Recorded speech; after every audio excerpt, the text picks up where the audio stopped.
Buenas tardes todos. Daja, how? Hello everyone to the first Dr. Be Good show. I'm a 33-year public school veteran with 13 years teaching experience, almost 10 years principal and assistant principal experience, and 10 years central office experience, including 7 years this coming October as a superintendent. And so I have been a faculty adjunct. I've been faculty professor for an online university where I wrote and co-wrote several bilingual ESL level, graduate level courses. And I have taught for Concordia University face-to-face setting in where I helped teachers who wanted to get their master's in educational administration. And I taught courses with curriculum, literacy, school law, research tools, and so forth. So I have a couple books also published on educational topics and have written and co-written several articles, some peer-reviewed, in educational journals. So I know a little bit about public education, and I feel comfortable being here talking about education with you today. Just so you know, I'm a 25-year survivor of the ISD world and have been an advocate for the charter movement for the last 7 years. So now that you know a little bit about me, let's get to the fun part. We get to talk about Legacy Preparatory Charter Academy. Legacy has much to offer, and the way that I'm going to show that each week is by bringing people who represent what instructional things that we value, that we want to bring to kids. So I've brought two people today with us to sort of highlight, in this case, our STEM program, and we'll talk more with them a little bit later. Our priority at Legacy is to empower our scholars to take charge of their education and prepare them for college while in high school. Through public school programs designed to teach the scholars intellectual and emotional independence, our Learning Academy provides the skills necessary to succeed inside and outside the classroom. Since we opened in 2012, our charter school has been educating the scholars in the metro area, and we're proud to be able to offer 2 locations, one in Mesquite and one in Plano, with no tuition costs. And that's one of the big things that I'm often asked. Your program sounds great. How much does it cost? It costs nothing. So let's get started knowing a little bit more about our academics. What do we offer at Legacy? We offer, number 1, project-based learning. Project-based learning promotes scholars' active participation in and ownership of their classroom environment with a collaborative PBL curriculum and an emphasis on the soft career skills. They're even graded in those skills. They're graded with collaboration, communication, work ethic, oral and written presentation skills. So we're serious about preparing them for their future careers. We also very proud of our dual language program. It says dual language, but we also offer Chinese on top of the Spanish. So we're actually trilingual, and we do that through our project-based learning, making sure that our scholars have the opportunity to not only understand the language, but also the culture.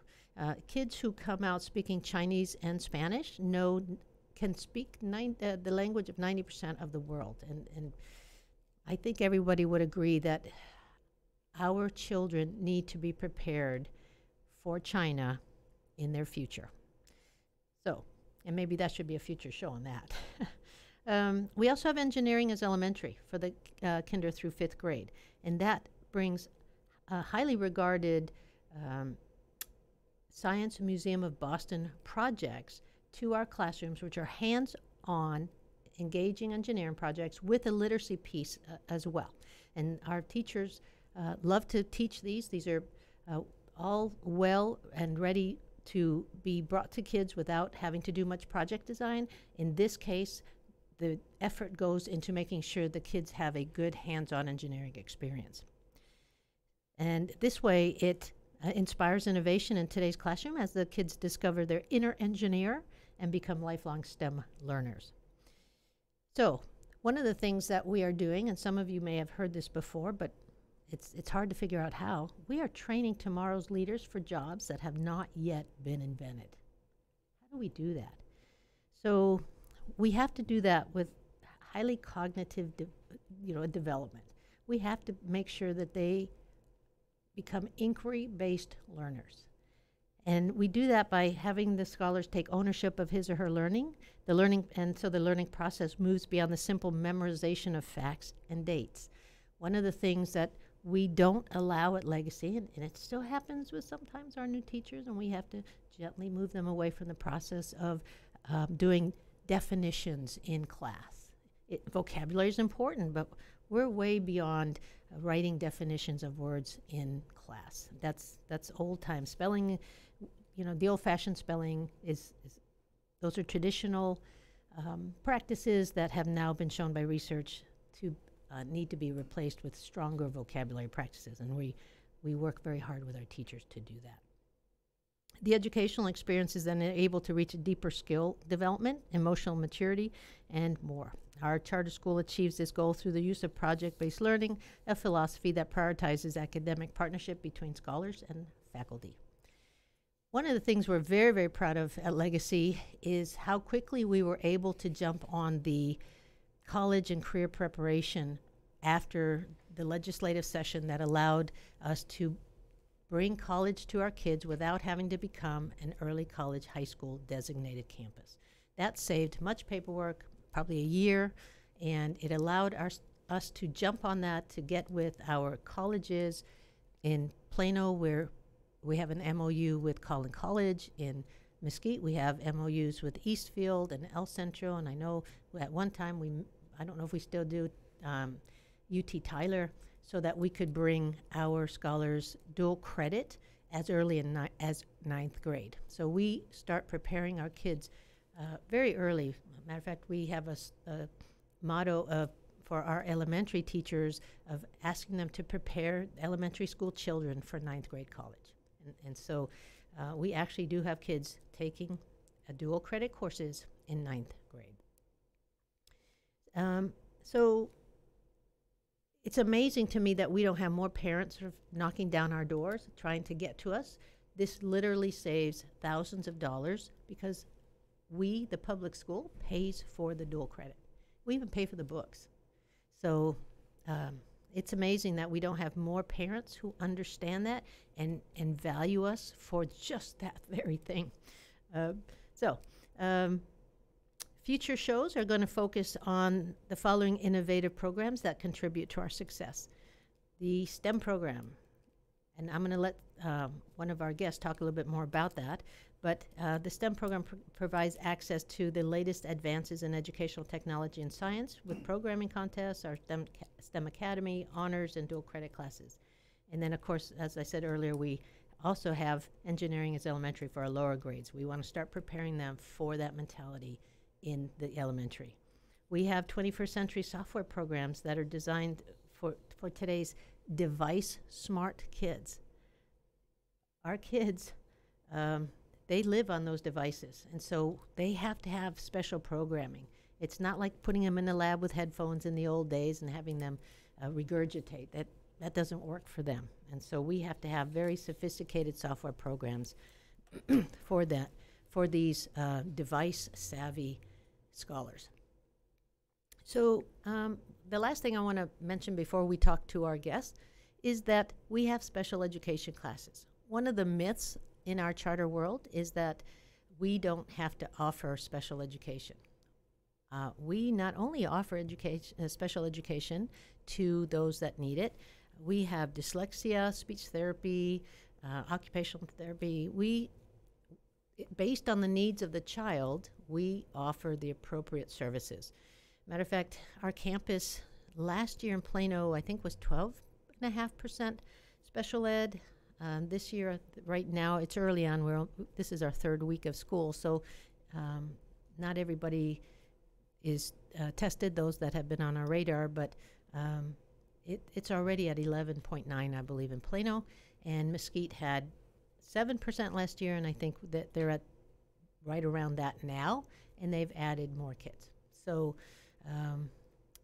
very much so, we service the special needs of our kids as required, first of all, by the state of Texas, and as needed by the needs of the scholar.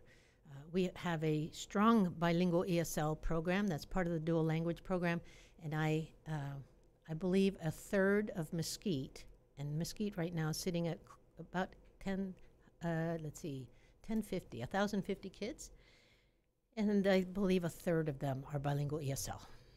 So we have not only special ed needs, but we have special populations needs, as we call them, second language needs, and we also serve GT, gifted and talented kids as well. So now that we've talked a little bit about Legacy and the programs it can offer, let's talk about our STEM program by chatting with Scott Townsend. Scott Townsend is our STEM director for Legacy. And Scott, if you'd give us a quick intro of yourself, where have you spent your last few years before joining us? Well, thank you, Dr. Good. I'm glad to be here. Past few years before I came to Legacy, I worked at NASA, Johnson Space Center. I was the education and outreach project coordinator. So we took subject matter experts in the human research program. They did research on humans in space, and we tried to bridge the gap between that and student projects. And so we came up with educational pieces for students to learn from around the world. It was a lot of fun, but I'm glad to be here, and this is a great organization. Well, thank you. So can you tell us what STEM stands for and how it plays out in our schools? Absolutely. So STEM is an acronym for science, technology, engineering, and mathematics. A common trend now is adding the letter A for arts, make it STEAM. Mm-hmm. If you want, you could also make it MEETS, but I think STEAM is probably the more common term there. So how that plays out in our school, really quite well at Legacy. I think a lot of people use STEM as a catchword. It's a buzzword. It makes it sound good. It's juicy. Parents love it. My kids are doing STEM. But the reality is they're really doing a traditional science class or an engineering class or technology. So bringing those topics together in a project-based learning environment really gives it a rich moment. So I think that's where the authenticity of STEM education really comes to life. So, we have a pretty techie environment going on. Our sixth graders on up get their own laptop. Mm-hmm. We've got device centers in every lower grade classroom, I think 10 or 12 per classroom. I think the fourth and fifth have classroom sets that they share because of the software requirements. Is our goal to keep kids locked up behind a device? No, great question. Not at all. In fact, I think great learning happens away from the device. It's out in the environment. It's up and down the halls. It's the world around us. And I think the different pathways we have for career preparation, we've got health pathway, business pathway, IT pathway. And while there may be learnings online, there's the greater learning is the interaction with people who actually do that for a living, an authentic environment. And so one of our teachers is here today, James Pacheco, great teacher. Glad he's here. He's got some really cool projects he's done over the years. And one of the things he does really well, and I'd like him to speak to that in a second, is this community garden, bringing the nature to the kids, and right in the back of a school in a busy part of Plano, and it's a little bit of educational heaven back there. So James, welcome.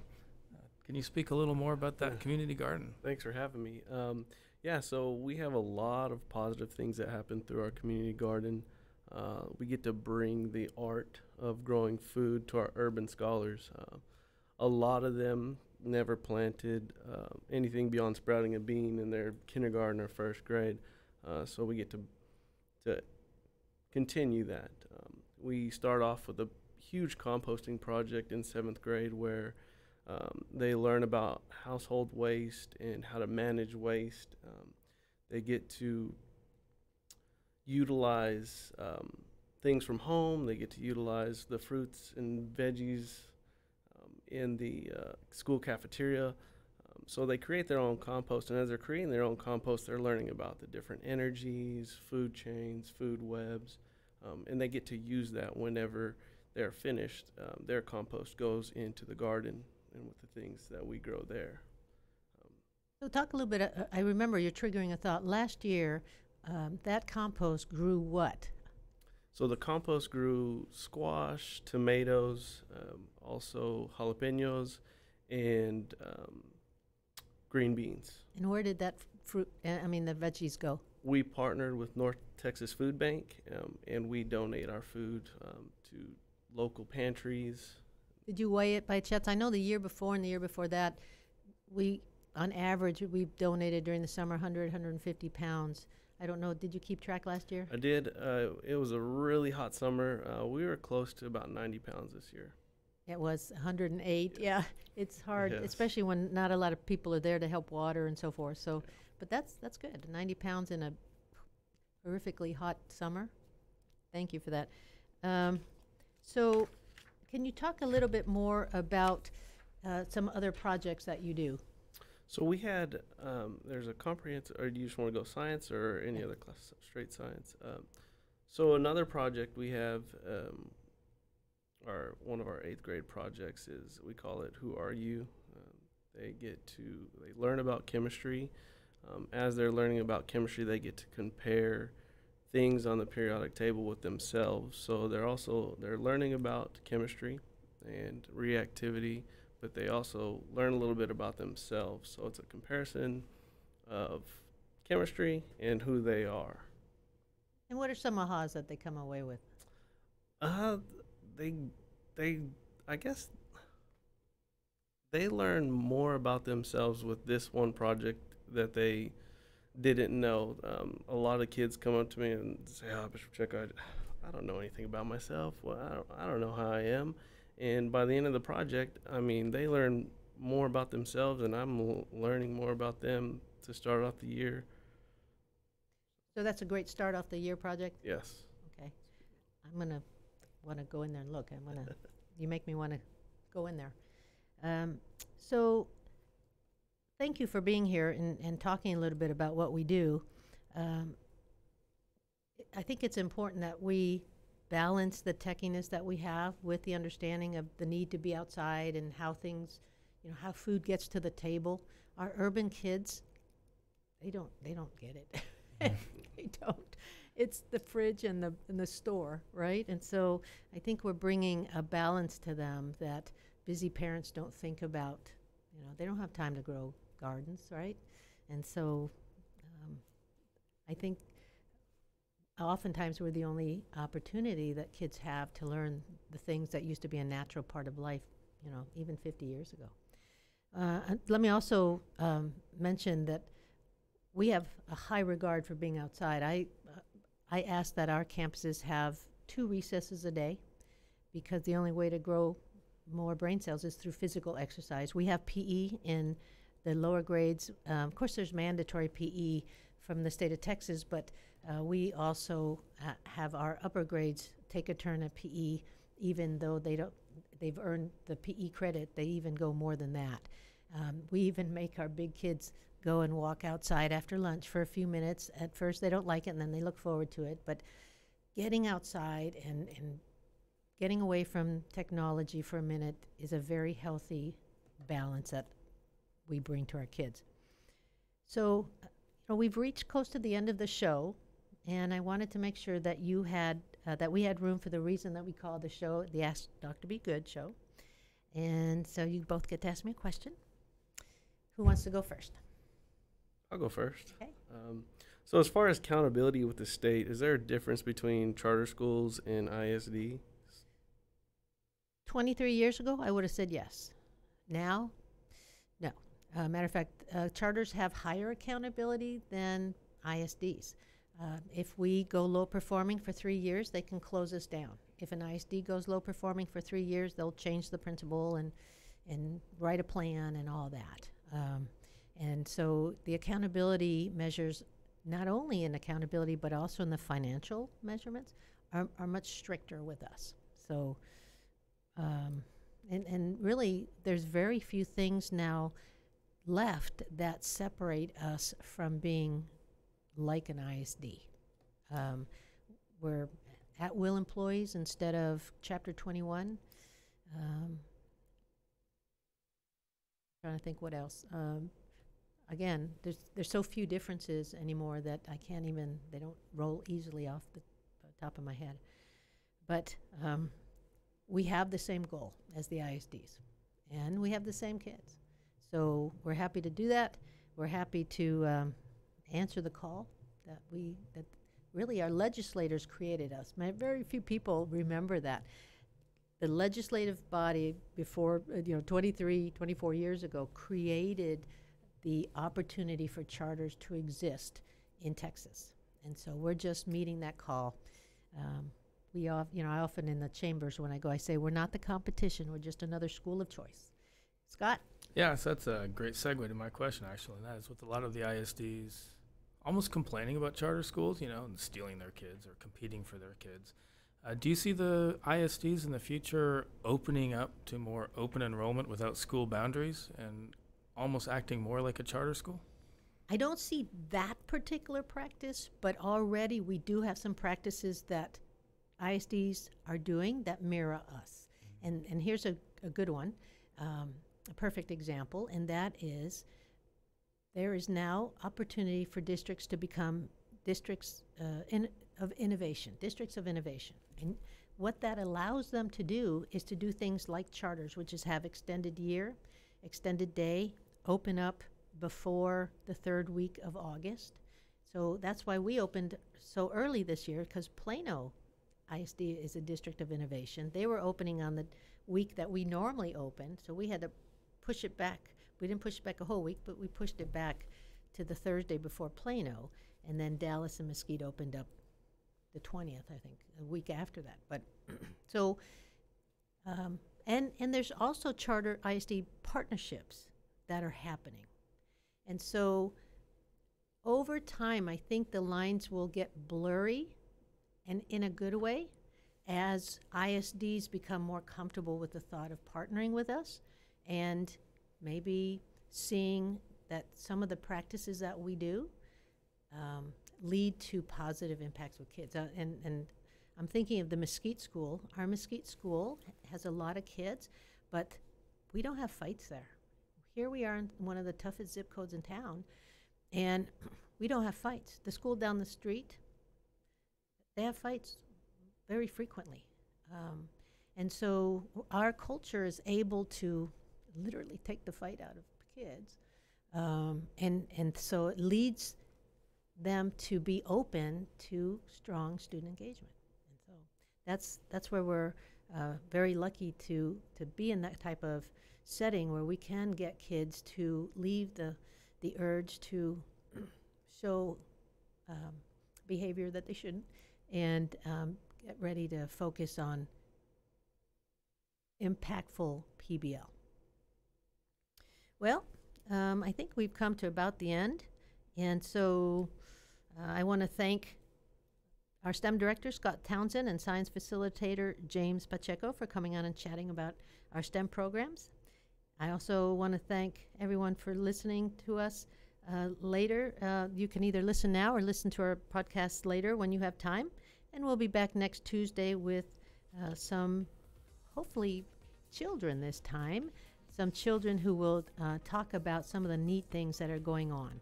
So we will ask that you maybe like us on Facebook, on our Legacy Facebook page, and Twitter, so that you can stay current with the many things that are happening at Legacy Prep Charter. Adios todos. Zajan la Daija. Goodbye, everyone.